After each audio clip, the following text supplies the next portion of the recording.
大家好，我是沈医生。世间万病源于不通，今天给大家介绍一张方子，可以上通肺气，下通肠气，通彻全身上下之气，治好咽炎、咳嗽、咳痰。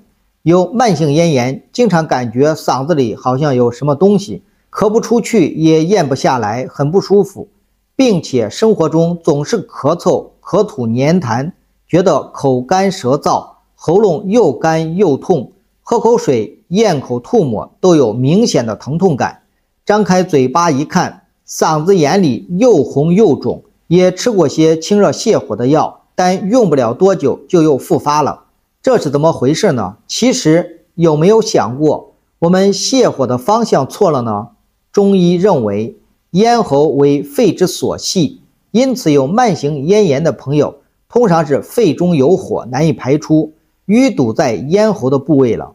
那么只有将肺中淤火疏通，这算是斩断病根，否则盲目清热泻火，但病根不除，那病情依旧反反复复不见好。另外，肺与大肠相表里，肺气与大肠之气相通，肺气淤堵不通化火，大肠也会淤堵，所以大便会干燥难排出。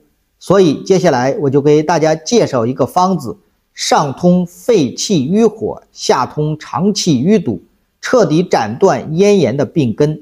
这个方子主要有桑白皮、地骨皮、瓜蒌皮、麦冬、桔梗、枳壳、杏仁、火麻仁以及甘草构成。其中瓜蒌皮、桑白皮以及地骨皮三味药清热泻火，专门清肺中之火。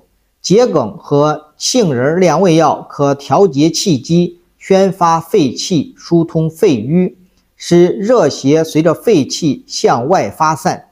热邪耗伤津液，因此运用麦冬滋补肺阴，润肺之燥，止渴平喘。火麻仁润肠通便，枳壳理气行滞，两者合用向下疏通大肠之气，使火邪从肠道往外排出。